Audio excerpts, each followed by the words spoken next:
Like most Americans, the folks in Frostbite Falls, Minnesota, rely heavily on their television sets, not just for eating off of, but for the evening news. 80,000 men a year. And now here's tonight's cutie. Creighton Finney of Butte Falls fell into an open manhole, was swept down the Colorado River, and came out 30 days later in the Pacific Ocean. Weather report for tomorrow. Clear, cloudy skies with gusty showers and sunny late mornings following the snowstorm.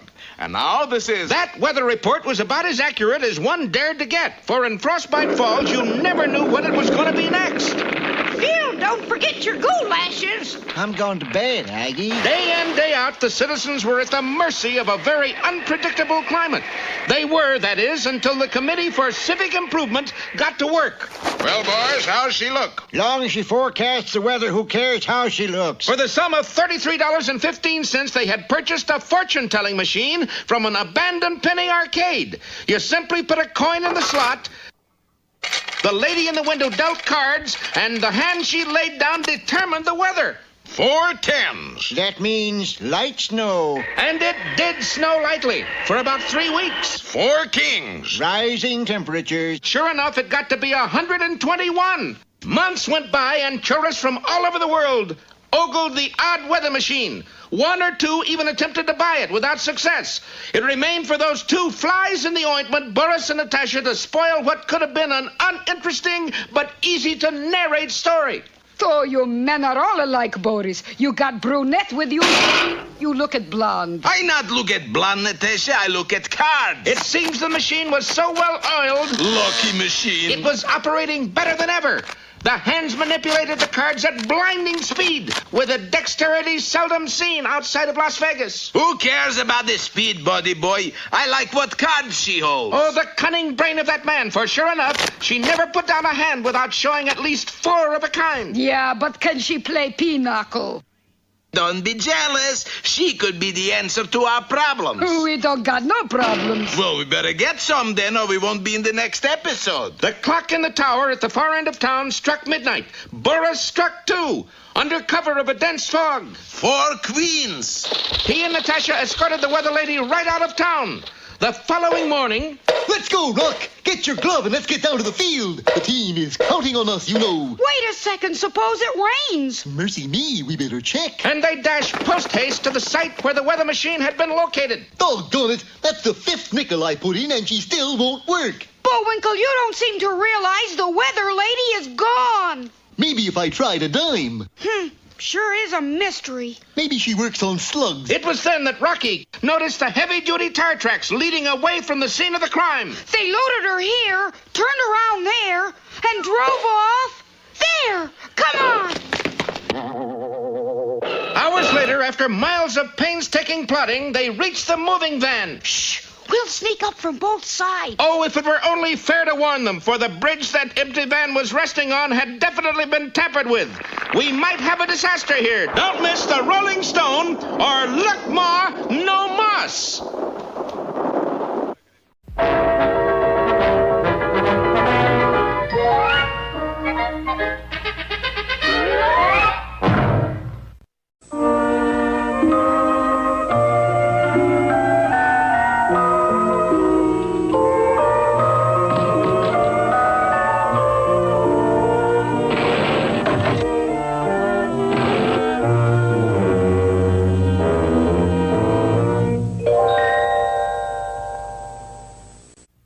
It was many years ago that Snow White was married to Prince Charming. Well, Snow Baby, how does it feel to be Mrs. Prince Charming? Oh, wonderful. At least it beats living with those 7 dwarfs. Let's see, there was Scratchy, Itchy, Sleazy, Dirty. Never mind, dear. I know their names. The happy couple honeymooned in Atlantic City and then returned to set about the task of living happily ever after, just as the book said.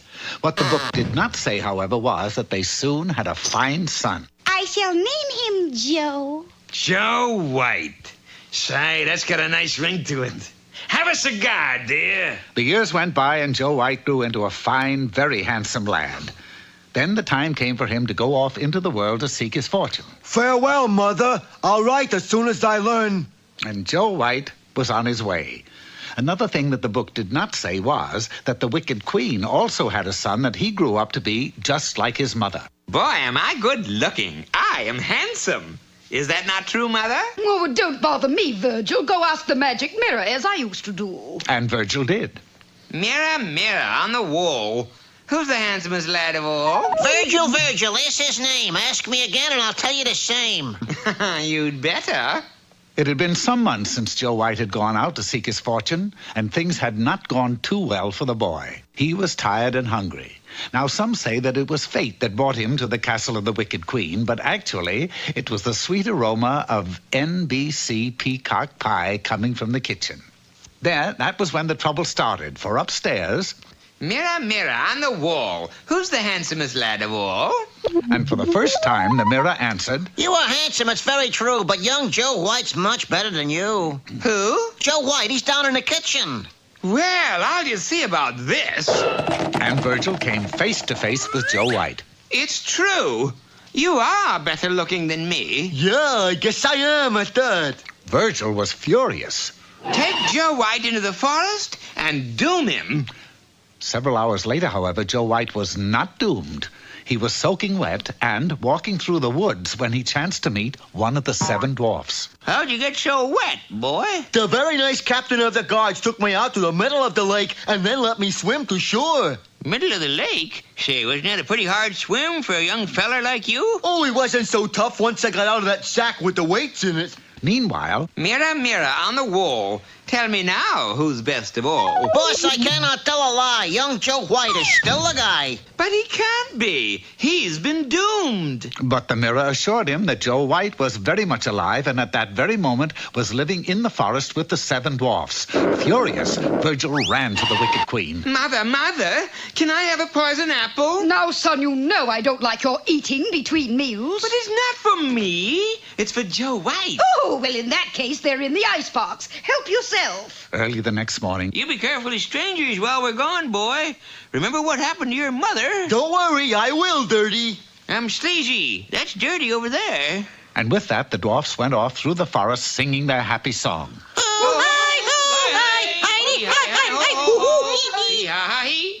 The dwarfs had only been gone a short while when... Yes! Greetings. I have a nice shiny apple for you. Are you kidding? I'm not stupid enough to eat that thing. Who says I'm going to let you eat it?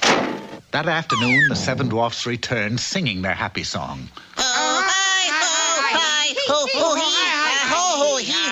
And found poor Joe White lying just as the wicked Virgil had left him. It's Joe, and he's out cold. And here's an apple. It happened again. Sadly, the dwarfs took the boy to a soft glade in the forest where they put him down on a bed of flowers.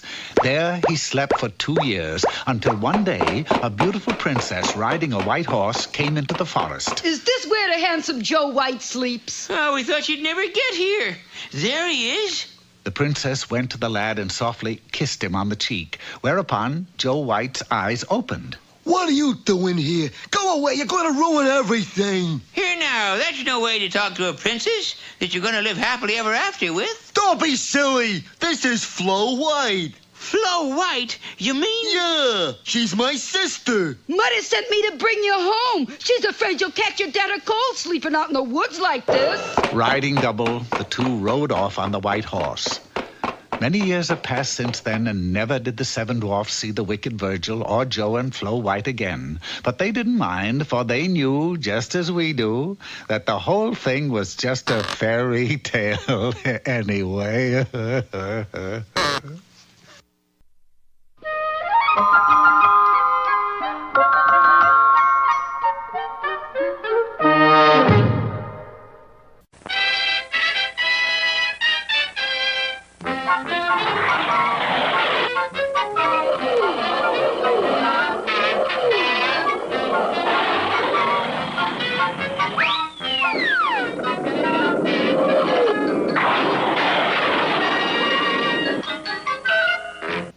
Well, it appeared as though the problem of predicting the weather for Frostbite Falls had been overcome. Wife's looking better these days, Mr. Mayor. That's not my wife. City Council purchased this machine from a penny arcade. What cards does she show? 4 deuces. Foggy tonight. It was so foggy, no one ventured out on the streets. No one but those enterprising rascals, Boris and Natasha. A foggy night in Frostbite Falls. Oh, for pity's sake, Boris, why you get a stealing blonde who deals cards? Because, Natasha, ooh, that's heavy. Blonde dealer never deals less than 4 of a kind. Interesting but uninformative. Please to zip up your mouth. You should give us away? But the town slept solidly, and it wasn't until some 12 hours later that the heinous crime was discovered. They put her in a moving van and drove off in that direction. However, the tire tracks came to a halt not too far from town. In the center of a very unsteady bridge, our heroes cornered their quarry. Let's go get her, Bullwinkle. Someone had sawed away at the understructure. Collapse seemed imminent. Bullwinkle, shh. Don't shh me, Rock. Shh the doggone bridge. Meanwhile, at the top of Sam Hill... Let me look, Boris. After all, it was my dime. All you look at, Natasha, is panoramic view. I looking for panoramic disaster. Ah, that eliminates moose and squirrel. Also moving van. Natasha, there comes a time when we must shoulder the load. When life's burdens become... Enough! I carried the blonde first mile, you carry a second. That is fair. Yes, it was, considering it was only a mile to the river, and that was Boris's ultimate goal. Let's rejoin this twosome later and go back to where the bridge crashed into the gorge. They ought to have this bridge condemned. And with that parting shot, the lads retraced their steps back to Frostbite Falls. It was just about that time that Boris, Natasha, and the weather lady reached the little river town of Wachowie Falls. Okay, Samson, your turn to carry it. Natasha, it will give me great privilege to do so. And he toted it 3 steps inside a boat-building establishment owned by a man named Hiram Trump. Mr. Trump, my card. Ace of diamonds. You a gambling man, mister? No, but with a moniker like Trump, you must be. Who's the sick lady in the sedan chair? That, my friend, is unposilutely the world's most fantabulistic card player what it is. She plays cards? Like a snake. Well, this river town was noted for its poker games, and in less than an hour, Trump's interior was jammed with onlookers and players alike. Well, what do you know? 4 queens. I'll be. That's the 10th straight hand she's come up with 4 of a kind. Well, that cleans us out, I guess. 41,042. Mr. Trump, I don't want your money. 40. Wow. Here, take this filthy lucre back. But you won it, fair and square. Well, maybe square. Look, you give us a little going-away gift and you can keep money. What kind of a gift? Oh, say that steamboat sitting outside by the dock. Say, what's Boris up to, besides no good? Well, perhaps we'll find out in our next installment, a Southern-style breakfast, or how many grits can you eat?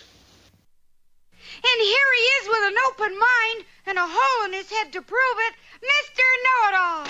Today's lecture is how to be an archaeologist and dig ancient history. The archaeologist must have a thorough knowledge of his subject, which is, archaeology. I have even gone so far as to read a book on it. To practice archaeology, we must travel to places which are famous for old relics, such as Pasadena, or even Egypt.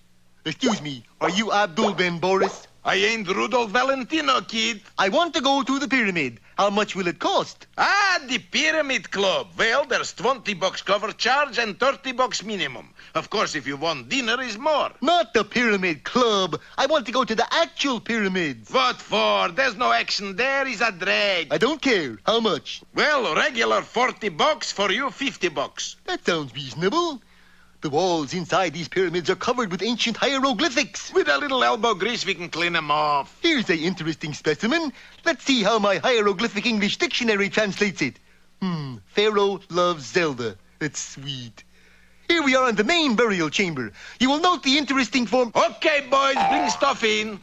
Put popcorn machine there, hot dog stand there. Hey, what is this? This is new attraction. Pyramid Land. Come on, boys, the tourists are waiting. Well, thank you, Mr. Know-It-All. You're welcome.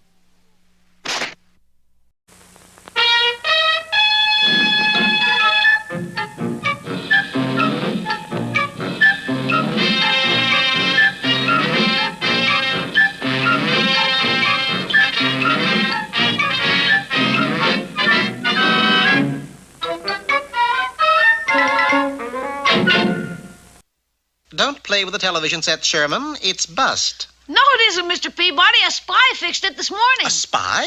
Well, he snuck in the back door and he was all dressed in black. Well, that doesn't mean he's a spy. Well, he gave us Secret Service, didn't he? Oh, dear. I had no alternative but to make Sherman stand in a corner, the one occupied by the Wayback Machine. Where to, Mr. Peabody? Well, as long as we're on the subject of spies, let us meet the queen of them all, the legendary Mata Hari. Sherman sent the Wayback Machine for Newcastle, England, in the early days of the First World War. We arrived just as one of the largest ships of its day was about to be launched. Which one of the people on the launching platform is Mata Hari, Mr. Peabody? From here, it's hard to tell. She undoubtedly is wearing a clever disguise. It was then I spotted a waiter going up the steps, carrying a bottle of champagne with which the ship was to be christened. That, Sherman, is Mata Hari. How can you tell? When a waiter wears high heels, something is afoot. In the name of His Majesty, I hereby christen this ship. Don't swing that bottle, Admiral! Why not? She blew it up. We reported the incident to the Counterintelligence Department of Scotland Yard. Well, if Mata Hari is in England, it means the war effort is in serious jeopardy.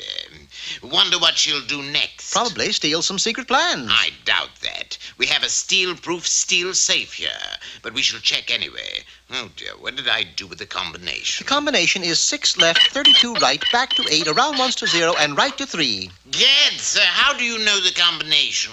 I don't really. It happens to be the phone number of my aunt in Peoria. The heavy door swung open, revealing an empty safe.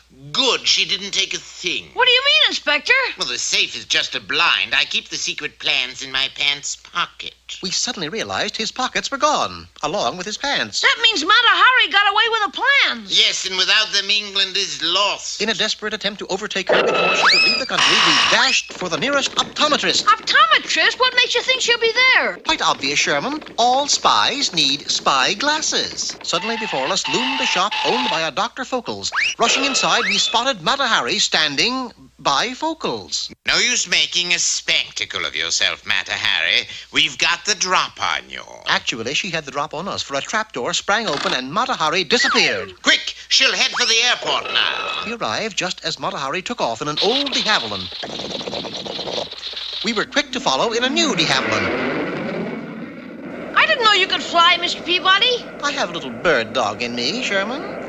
By the time we were halfway across the channel, we were practically on Mata Hari's tail. Open fire, Inspector! Right, sir. Unfortunately, the inspector misinterpreted Sherman's command. To him, open fire meant to open the cockpit and build a fire. We went down in flames, which was the name of a small French town right near the German lines. We disembarked from our burning plane and took stock of our situation. This, Sherman, is what is known as no man's land. Years ago, it was a lush forest. But the trees are gone.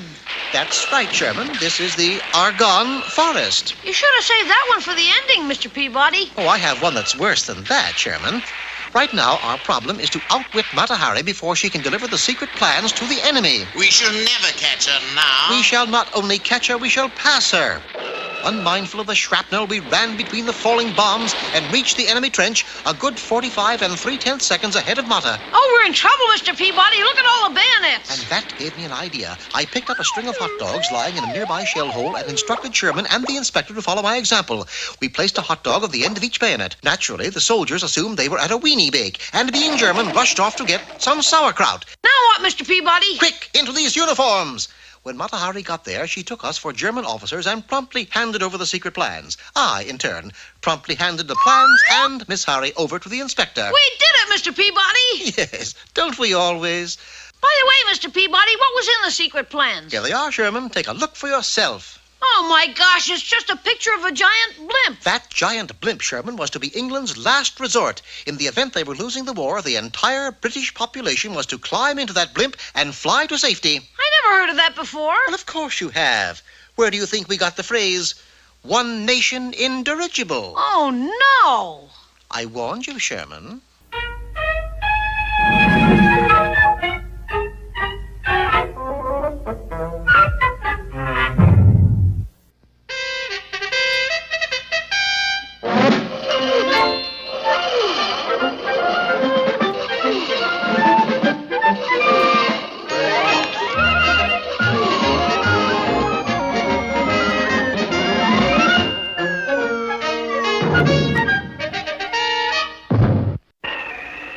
The one sure thing about the weather in Frostbite Falls, Minnesota, was that it was changeable. And tomorrow morning it'll be either sunny, cloudy, raining, snowy, foggy, smoggy, hailing, drizzling. No one was able to make an accurate prognostication until the city council bought a fortune-telling machine. Look, Bullwinkle, 4 aces. What are they going to sing? 4 aces means variable high cloudiness. And 2 snakes in the grass meant Boris and Natasha. With that machine, Natasha, we could clean up. Why not use broom, darling? Brooms don't hold 4 of a kind every hand. Thus, on a severely overcast night, the 2 ne'er-do-wells transported the weather lady right out of Frostbite Falls and down to a river town. There, Boris inveigled the local Knicks into proving their so-called prowess with a game of poker. Ha! 3 aces, 2 kings. Beat that. 1, 2, 3. Oh, what a shameful crime, sir. Lucky lady has 4 fours. Boris cleaned the town out and used the money to purchase a somewhat antiquated steamboat. 4 coats of paint later... Well, Natasha, they always said we'd go up the river. Is more striking colors, Captain Badenoff, but what do you call her? How about the spirit of St. Louis? He's been took. The Hesperus? Ah, they wrecked that one. Because he wanted to attract gambling customers, Boris settled on the name Sands Hotel. The weather lady was stationed in the main salon, and Boris pitted her uncanny luck against all comers.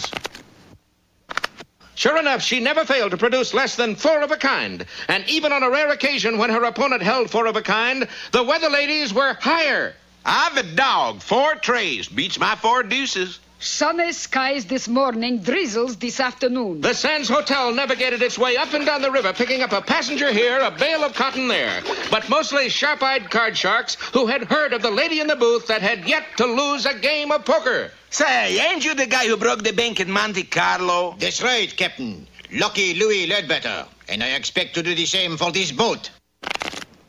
Well, Lucky Louis lasted 5 hands. This barrel here, Mr. Ledbetter, is on sale today. Meanwhile, what about Rocky and Bullwinkle? Were they going to take this sitting down? Nope. We just painted the chairs. Listen to this, Bullwinkle. The steamboat Sands Hotel challenges anybody or anything to a game of poker. Come be beaten by Ruth Booth, the best female poker player on Earth. They're talking about our missing weather lady. That night, 2 stowaways climbed aboard the Sands Hotel. Lucky for us, the river is low this time of year. Shh, somebody'll hear you. A peek through a porthole confirmed the little squirrel's suspicions. The weather lady was indeed Miss Ruth Booth. We gotta sneak her out. Bullwinkle, you create a diversion while I jimmy the lights. Then when the lights go out, you grab the weather lady and swim to shore. Wade to shore. Yeah. Some 2 minutes later, a southern gentleman wearing a beaver hat over what looked like a hat rack sat down opposite the card machine. Good evening, y'all, sir. My name is Colonel Beauregard. Boris is moose you said you killed in previous episode. Look, it's his show. If he wants to be hard to kill, let him. You come to play Miss Booth here? Oh, you bet. You're the one who does the betting, Sonny Poopsie. Go get a gun. What kind gun? Spray? No, a gun. The kind goes boom. Uh-oh. Will Rocky be able to kill the lights before the moose gets killed? Be with us next time for Bartender, Turn Those Lights Off, or A Shot in the Dark.